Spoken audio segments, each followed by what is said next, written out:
There was a really good fight over the weekend with Robert Whittaker, and it's weird how whenever you say Robert Whittaker, at times I'll think Forrest Whitaker. As long as the first name has 2 syllables, you might catch my drift. So Robert Whittaker, after moving to middleweight, has really dominated.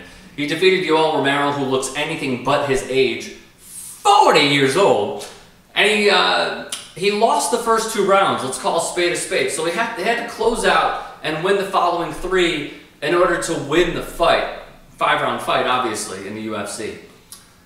His leg kicks, well, first let's start the first 2 rounds. The leg kicks that Yoel Romero had to the lead leg of Robert Whittaker were devastating. And he even said this after, of course, losing the fight, on why he decided not to continue to go to Robert Whittaker's front leg. Here's what he said.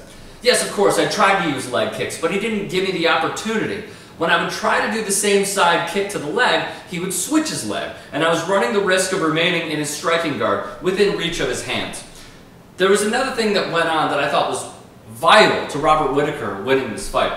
His knees to Romero really took a toll. There were 2 things, now that I'm thinking about it.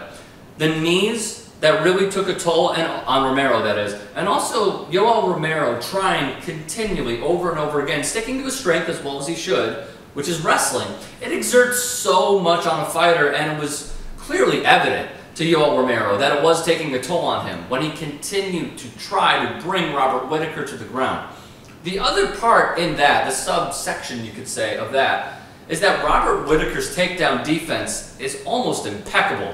I believe Karen Bryant on the broadcast said that his takedown defense going into this fight was 91%. 91%! And that's how awesome he was. Dominic Cruz also said something really interesting on the broadcast, and that was, in the 5th round, it was even. And I agree with that. Going into the 5th round, that is. The biggest and most important moment of the fight that happened in the 5th round was the takedown that Robert Whittaker had when he had top position. And boy, did he look good. So at middleweight, he is now 7-0. Yoel Romero's 8-fight win streak is now completely snapped. And now this begs the question. Robert Whittaker, who's one of the nicest guys, clearly, as seen in the post-fight interview. Michael Bisping's talking shit to him, and he's trying to fire him up, and Robert's just laid back, like, dude, I just won the fight, and now we're probably going to fight. But that's the question. And this is the question I have for all of you. Aside from your own analysis of the fight, who should fight who next? What would be best for the UFC's business? We know that GSP is, it seems, going to get the winner of Woodley Maia. But should he fight Robert Whittaker? Should the UFC mandate that Whittaker fights GSP, or that Bisping then goes up against the current champion, the vacant champion, in Robert Whittaker, who just defeated Yoel Romero? And this is no knock on either one of them, but the better business decision would be to get GSP as soon as frickin' possible. But now we know, because of Dana White, and I believe he said that there's no chance because they've already done the promotion with GSP. They tried to get MSG. Obviously, we know about Dana, and I'm going to get to his thoughts on Amanda Nunes next. But he doesn't like getting screwed over. It seems like Dana thought that he was screwed over by GSP. So he's putting GSP on hold for Whittaker to fight Bisping. Should be a good fight. But in order to attract that many more people, and when even GSP was fighting in Canada, 55,000 plus sold out. I believe it was the Bell Center in Montreal.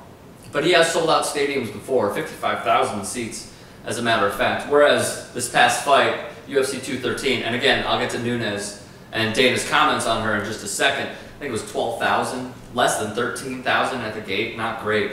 So if they want to have a big bounce back, they will sell out a humongous stadium and get GSP involved.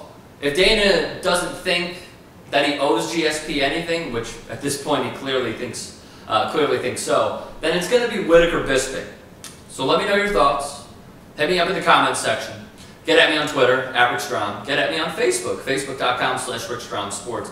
And on Instagram, @RickyStrom. And let's keep this conversation going.